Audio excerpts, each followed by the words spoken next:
Hello friends, this is Dr. Rahul Kamath here, back with this video which is Serpent Energy in RigVeda and Jyotish. An evolving exploration is what I call it. Now, let me just give you a background about this video before I actually dive into the details.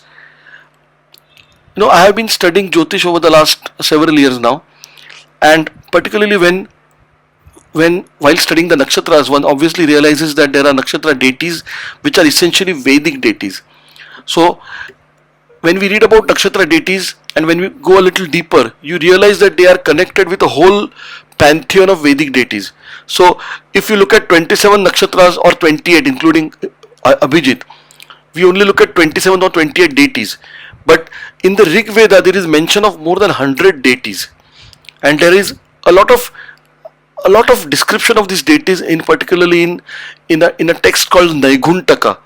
Naiguntaka is like a lexicon of the Vedic deities, and it is basically compiled by a rishi called Yaska.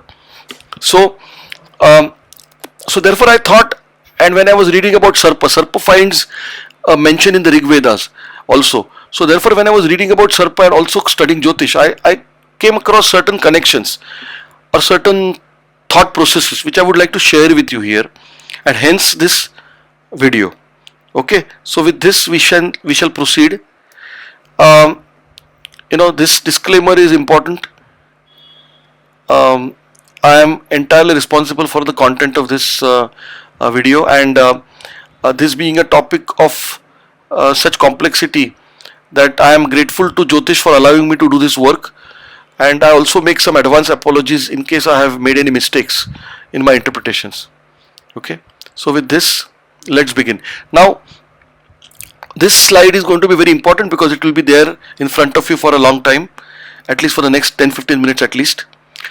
Therefore, we will go over each of these points, and you will find me repeating, coming back, more iterative, because that's the nature of the domain. We are talking here about Sarpa, what the attributes are and what are the Vedic linkages here. And when we look at Sarpa, what does Sarpa mean as a word? Sarpa is an entity which slithers. It comes from a Sanskrit root which means slithering on the ground. So when we talk about slithering, it automatically gives us the connection of terrestrial nature of this entity, as well as the subterrestrial nature of the entity, because the serpent will not only be on the surface, it will also go down in a burrow, it will come up. So therefore it is in that sense on the surface, below the surface. Now when we are talking of surface, we are not only referring to physical surfaces, mind you.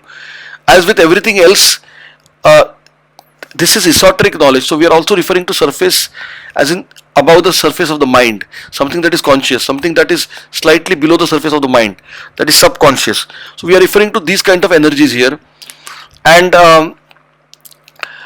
before we go into more details, I think it's important to understand where do Sarpas come from, at least from Vedic mythology. Now we know that Sarpas are the progeny of Rishi Kashyap and his wife Kadru. Okay, now Rishi Kashyap was basically a Manasputra of Brahma, and he along with Prajapati Daksha were basically given the job of populating the cosmos. Okay, so Rishi Kashyap had various wives. So we know about a wife called Diti, from whom the Daityas were born. We know of a wife or the mother goddess Aditi. Also the Aditi is also the nakshatra deity of Punarvasu nakshatra, as you know, and therefore she is also the mother goddess, and from her the Devas or the light beings were born. Likewise, Kashyap had a wife called Kadru, who is considered to be the mother of the Sarpas. So Sarpas are progeny of Kadru and Kashyap.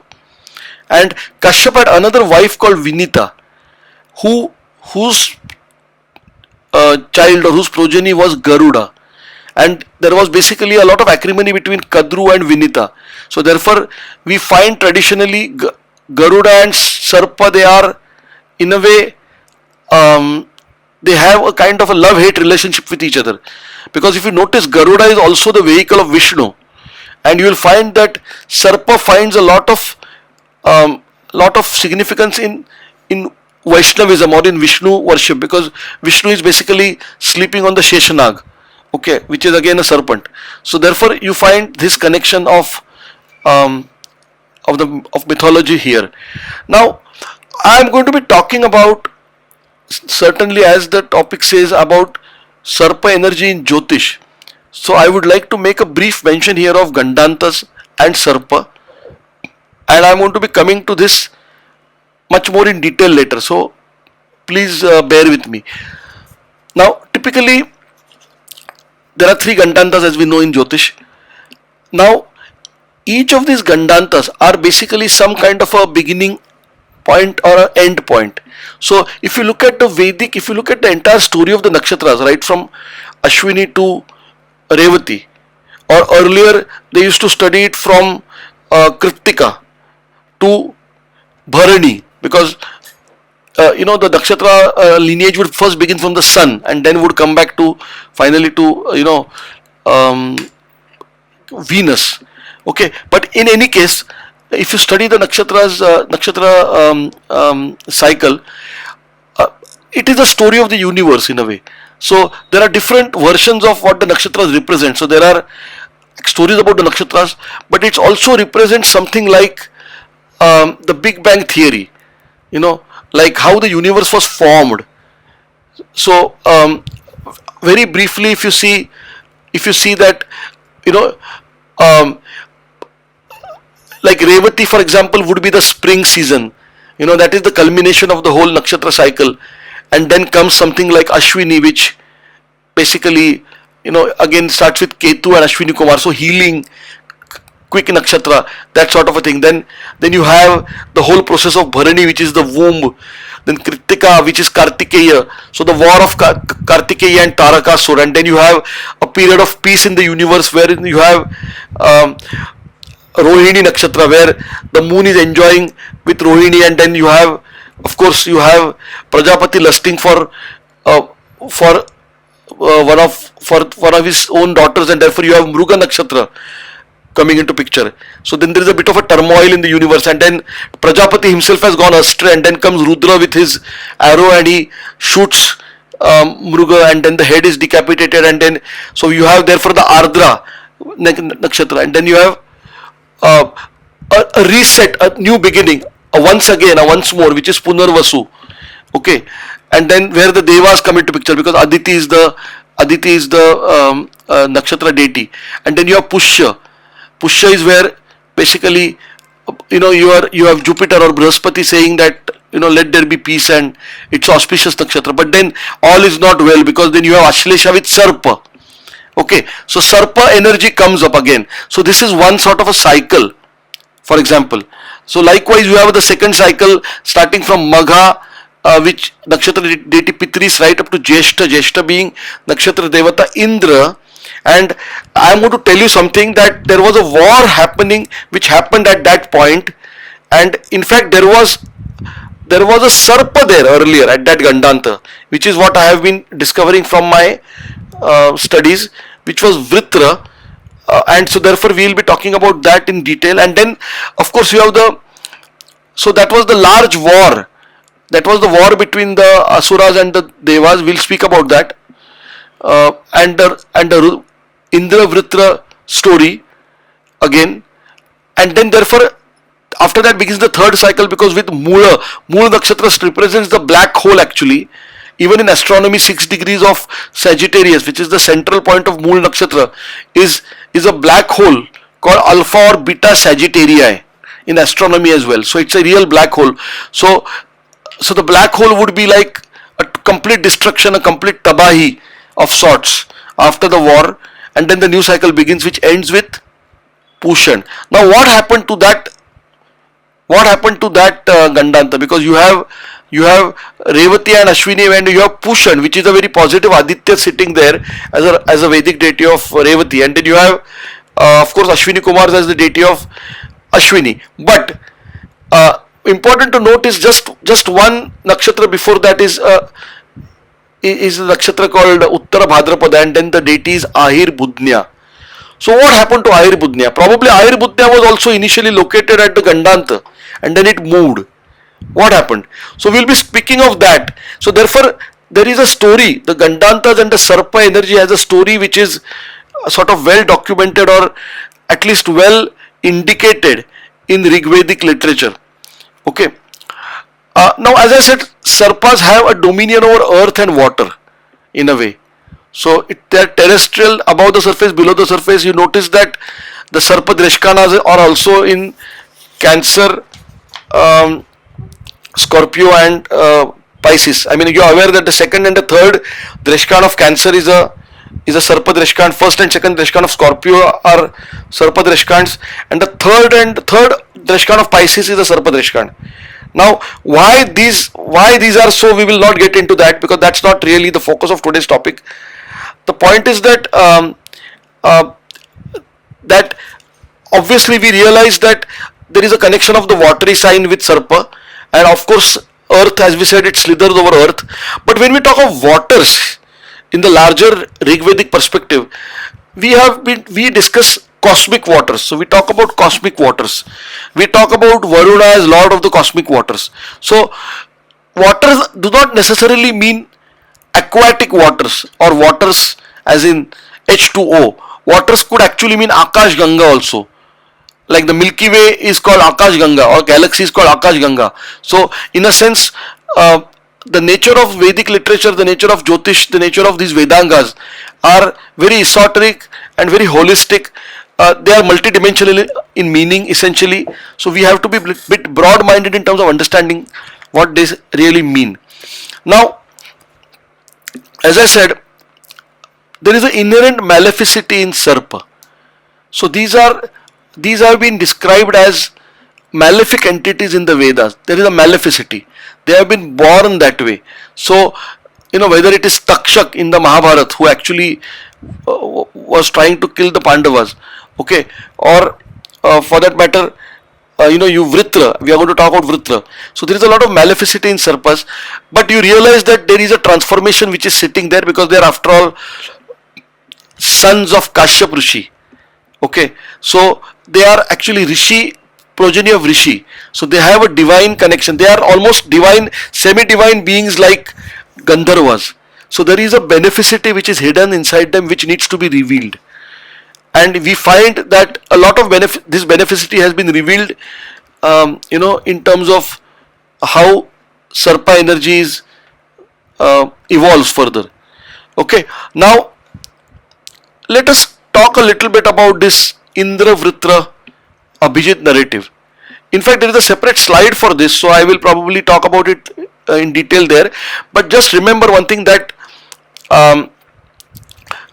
that basically, there was a time when, if you see the Rigveda, the early part of the Rigveda, there is mention only of Varuna. There is no mention of Indra at all. Okay, Indra's mention came much later, because Indra was somebody who became the lord of the Devas, as in Surendra, Suranam Indra, the lord of the Devas. When the polarization between Devas and Asuras was complete, when this dichotomy was complete, earlier they were all one. They were all one beings. They were all sort of, you can say, a diverse variety of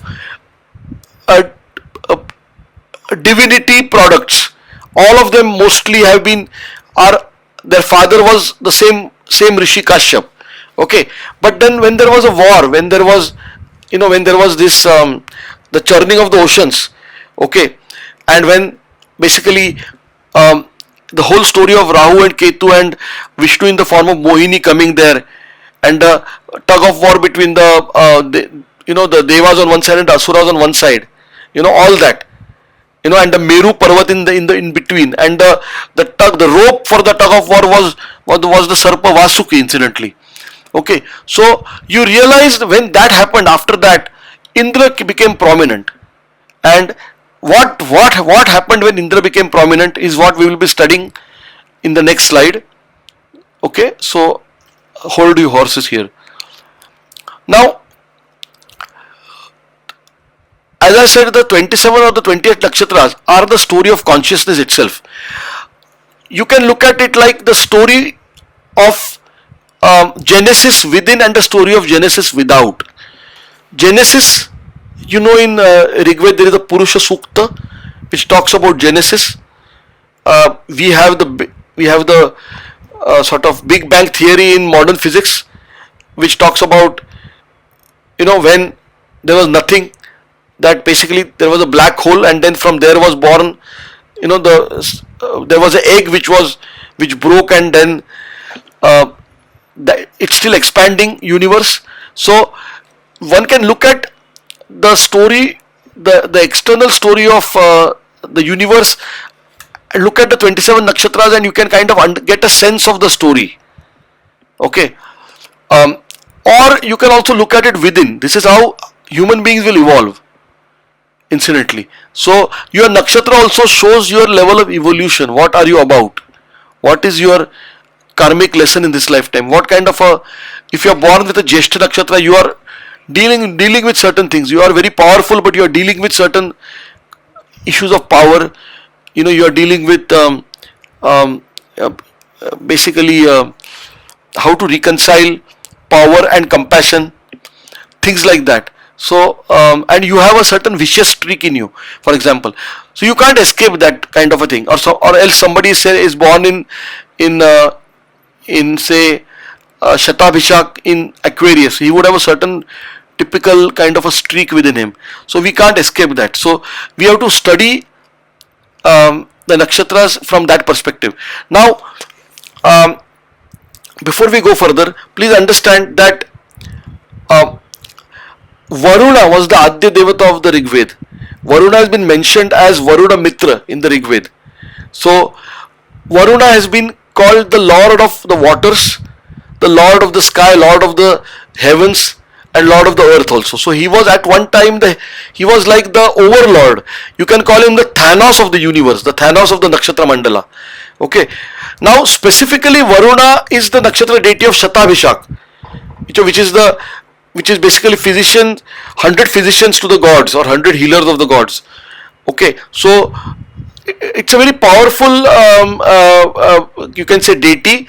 And also you notice that Neptune is exalted in Pisces, which is the 12th sign. So right from basically from the Panchak nakshatras, which you are aware as Jyotishis, those of you who are Jyotish students or Jyotish learners are aware of the Panchak nakshatras. So these Panchak nakshatras basically fall within the hegemony of Varuna. Okay. So so in that sense, what we have to understand, so therefore from Shatabhishak to Uttara Bhadrapada there is Varuna. That's the domain of Varuna, and you will understand this in a much deeper way when I go further down. Now we are talking about here a specific Sarpa called Vritra. Now Vritra basically was the firstborn of the serpents. Vritra has a very high status in you can say in serpent lineage. He was direct born of he was born to of course to Kashyap and Kadru. He was the firstborn, and he was a very very powerful serpent. Like he was called a dragon. He's like a dragon or a serpent. And the word Vritra, like there are words like Vishnu. Vishnu means he who is all present everywhere. Likewise Vritra is somebody who is enveloping everything, who is trying to capture everything. So as true to his name, he had held the entire sort of you can say cosmos on ransom, in a sense. He had held it at ransom. In a sense, he was not allowing, because Sarpas have hegemony over the terrestrial region as well as the waters. So he was not allowing the waters to flow, is what the Rigveda explains. So therefore Indra was the lord of the Devas. There was a huge war between Indra and Vritra. Okay. And at the end of the war, finally Vritra was killed. Okay. And he was killed and he was thrown out. He was thrown out of the Nakshatra Mandala, a little out. And that part of Vritra, the slain, you can call it the carcass or whatever, is basically the Nakshatra Abhijit. Okay, and it is said that after the war with Vritra, after Vritra was killed, Indra caused the waters to flow, caused the Sapta Nadis to flow on back on earth. Okay, the Sapta Nadis are obviously connected to the um, Saptarshis, and he delivered the 7 streams, as they call it, and he won over the cows also. So you find a lot of this kind of symbology in Vedic literature, and so this is one significance of Indra and Vritra.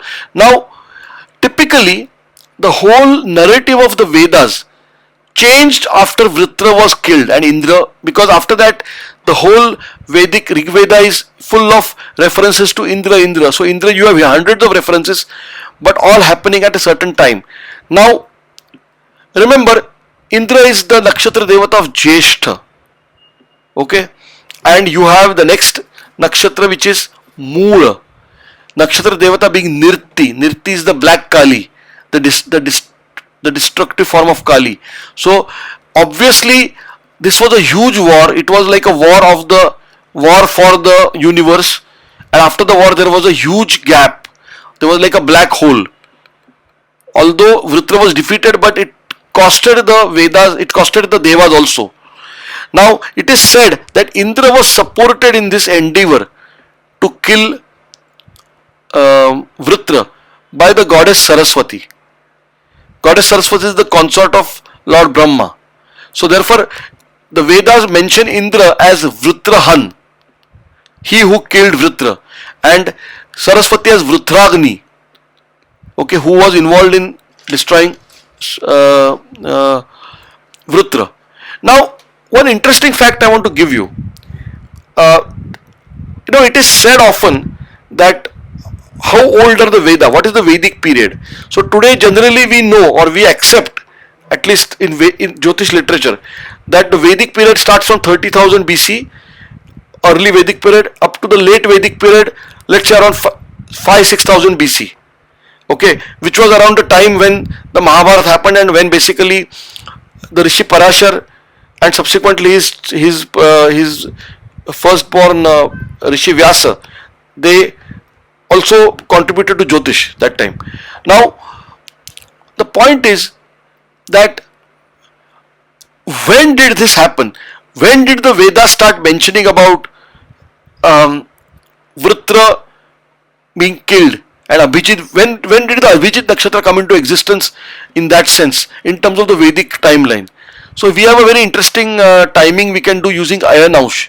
So again, I will not go into a lot of detail here, but this technique was basically first studied and kind of brought to the fore by Lokmanya Tilak or Bal Gangadhar Tilak, who was a Vedic scholar and who basically helped in timing of the Vedas. So typically we know that for 1 degree of Ayanaush recession, okay, it takes 72 years. We know that 1 degree of recession of the Ayanaush takes 72 years. I am talking about the recession of the tropical zodiac from the sidereal zodiac. I am talking about because Vedic Jyotish, Vedic zodiac remains constant. It is based on the nakshatras. So 1 degree of Ayanaush recession of the tropical zodiac is equivalent to 72 years. Now currently we have almost a 24 degrees Ayanaush, which is the Lahiri Ayanaush that we follow, but roughly 24 degrees. Let us look at where Jyeshtha is located, or where the junction of Jyeshtha and Moola, which is actually at the end of Scorpio. So if you take 8 signs from Aries to Scorpio, you have 8 into 30 degrees, so 240 degrees.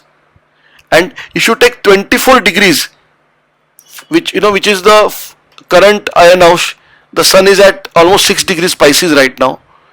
Okay, in terms of the tropical system. So if you see that, then it comes to 264 degrees. If you multiply that by 72 years, you come to something like 18 to 19,000, roughly within that range, a figure of 18 to 19,000 um, years. So therefore one can safely say, or one could conjecture here, that around 18 to 19,000 years from back from today, so which would be about 15,000 before Christ, around that time, this mention came in the Rigveda, because around that time the Indra defeating the demon Vritra, that kind of a story or that narrative was born. Okay, so this is something which needs a special mention here. Okay, now with this I will now go ahead, because I think I have covered decent ground. Maybe I have gone a little fast, but this is a little complex topic to talk about, so please excuse me for that. Now I am now talking about Sarpa, which is the deity of Ashlesha. I did mention Sarpa earlier. I did speak about what it stands for. Now again, let us go over this again. Ashlesha Nakshatra is the culmination of the first cycle of cosmogony. Cosmogony in a sense, the Vedic cosmogony, which 9 into 3, 27 nakshatras. The first cycle of 9. And it's a very interesting cycle, because I already told you earlier how from Ashwini to Ashlesha, it's kind of a journey. It's a journey of the universe. It's also the journey on planet Earth. And then you have the serpent energy, which becomes very prominent in Ashlesha towards the end of Cancer. Ashlesha is also called in Western astrology Hydra, or the clinging star. And typically, people with moon in Ashlesha, for example, or even ascendant in Ashlesha, would have a bit of a hypnotic eyes, or they would have a way to. They are mysterious, they are secretive, they have a certain power. Okay, the power comes from, of course, the Sarpa energy at the back, and on the positive side, you can say they are mercurial, because of course, Ashlesha is ruled by as a lordship, planetary lordship is Mercury. So they are shrewd, and if you notice the Navamaushas of Ashlesha. Okay, so Ashlesha being a Mercury nakshatra, the Navamaushas will be Sagittarius, Capricorn, Aquarius and Pisces. So those are the Navamaushas of Ashlesha. All these are only Jupiter and Saturn, because you have Sagittarius and Pisces, and you have Capricorn and Aquarius. So these are the karma dharmapatis, karma dharmadipatis, both. So you have, these people have a lot of ability to do a lot of good, and some ability to do not so good as well. Now obviously Ashlesha is also somebody who envelops, who squeezes, who will, a tight embrace is the embrace of Ashlesha. So it's not only the embrace for others, it's also the embrace for self. So there are some sufferings which these people will overcome for sure, but of course if the moon is located very close to the Gandanta in the last Navamaush, or the last 1 degree, then it becomes sometimes very difficult.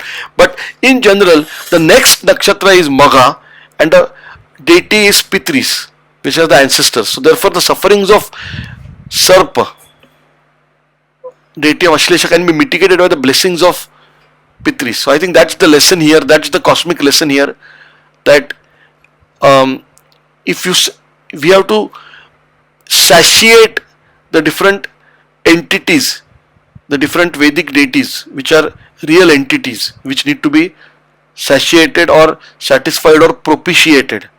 Okay, so this was my short take on Ashlesha. Now I am coming to a very interesting nakshatra, Ahirbudnya. Now Ahirbudnya is a nakshatra is basically the deity of the nakshatra Uttara Bhadrapada. Okay, it is the penultimate nakshatra before Revati. Okay, it's just what happens before spring comes on earth. Revati stands for, Revati deity is Pushan. Revati is something very auspicious. You have Venus exalted in Revati. Okay, 27 degrees. So therefore, Revati is when all is well. It's spring blossom everywhere. It's like Baisakhi kind of a situation. And then just before that, what happens? You have Uttara Bhadrapada, where the deity is Ahir Budnya. Okay, there is a Sarpa there. Okay, so let us understand this deity a little better and its role in the scheme of things. Ahi, as I said, is serpent. Ahi is also the bright one. Budnya is foundational. So it's a foundational serpent. So it is said that, so therefore it is therefore a positive serpent energy. It is a serpent energy which is transformed. Again, I am coming back to the theme of transformation in the Nakshatra Mandala. We begin with Ashlesha, where there is a Sarpa, which is troubling, which is there, which is deep, which is subconscious, and then you have the overt Sarpa, the Sarpa which is out there attacking, which is destroyed, demolished by Indra. Okay, and then you have a kind of a reborn Sarpa, a Sarpa which is actually almost positive, a foundational Sarpa which is Ahir Budnya, again which is no more at the Gandanta, which is no more at the Revati Ashwini Gandanta, but which has receded one step back, one nakshatra back. This is my interpretation of what has happened here. Now you find Ahir Budnya mentioned 12 times in the Rigveda, along with, it is particularly mentioned along with Aja Ekapada and Apam Napat. Now Apam Napat, Apa is water energy. Apam Napat stands for various things. It could refer to the nakshatra deity, for example, of Purvashada, which is Apa. It could also refer probably to Varuna, because Varuna is the lord of the waters. So Aja Ekapada is the deity of the previous nakshatra, which is Purva Bhadrapada. So therefore, the whole nakshatra cycle from Shatabhishak onwards. So you have Shatabhishak, Purva Bhadrapada, Uttara Bhadrapada, and Revati. So these 4 nakshatras. I mentioned Panchaka. Before Shatabhishak would be Dhanishta, but we are not considering Dhanishta right now in this discussion. We are looking at these 4 nakshatras. You find that this is the domain of Varuna. This is a domain of some level of maleficity, deep maleficity, which is why traditionally the Panchak conversation. But then with what happened to Vritra and the transformation of serpent energy, you find that Aja Ekapada again is very much linked to the Varuna energy. I am not going to talk about Aja Ekapada. You can read up, but it connects the skies with the earth in a sense. So and then you have, of course, Ahir Budnya, as I said. Now Ahir Budnya is the deity of the middle and the aerial region. Okay, in terms of the Vedic sort of lexicon, in the Naiguntaka is a lexicon of Vedic terminologies. So if I say Soma, what does Soma mean? You go to Naiguntaka, it was compiled by a rishi called Yaska, and you see Som, you read about Som. What does Indra mean? You can go there and find out. So it is available. So in Naiguntaka, Ahir Budnya is mentioned as the deity of the middle and the aerial regions. Okay, so therefore when you say middle and the aerial regions, there is a sense of connectivity there. It is also kind of indicative of Kundalini in a sense, because it connects the Prithvi Tattva with the Vayu and the Akash Tattva, or it is kind of a bridge of sorts. So in a sense, it is a transforming energy of sorts. And again, I earlier mentioned it in the previous slide. You find that Varuna, who is actually nakshatra deity of Shatabhishak, he is also called Neptune in Western astrology, is exalted in Pisces. And this is an interesting correlation from Western astrology that I am bringing here. Why would it be exalted in Pisces? Because actually Varuna is the Asura Varuna, the Adya Devata Varuna. It is exalted in Pisces because in Pisces it finds its true culmination of that energy of Varuna, which is the energy of Kundalini, which is actually the energy of Ayurveda, which is the serpent now become benefic. Okay, now you have so therefore Ayurveda has been studied extensively in the Vedic literature. So you have Ayurveda Samhita, okay, for example, which is a Vaishnav tantric composition. Okay, and there is a lot of connection of Ayurveda with, so you see a lot of symbolism of Sarpa or a Naga with basically with Vishnu, because Vishnu sleeps on the Sheshanaga, correct? And you have Vasuki, which is the serpent which is wound around the neck of Shiva or Shankara or Rudra.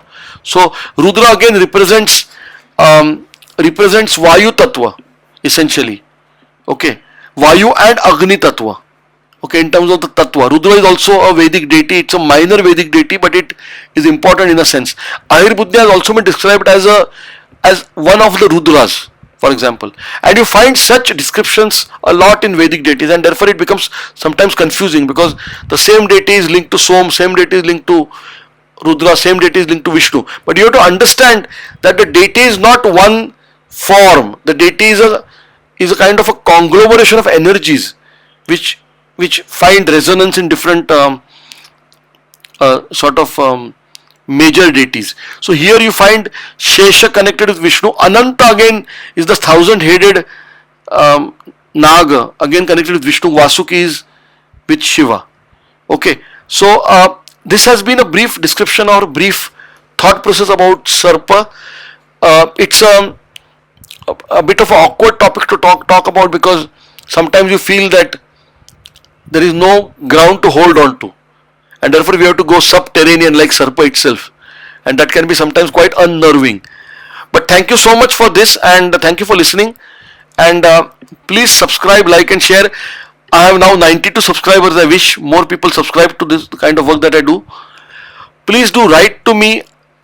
You may have some doubts, some queries, a lot of comments, whatever it is, please do write to me at my email ID. Thank you so much. God bless, and I'll see you again pretty soon. Thank you.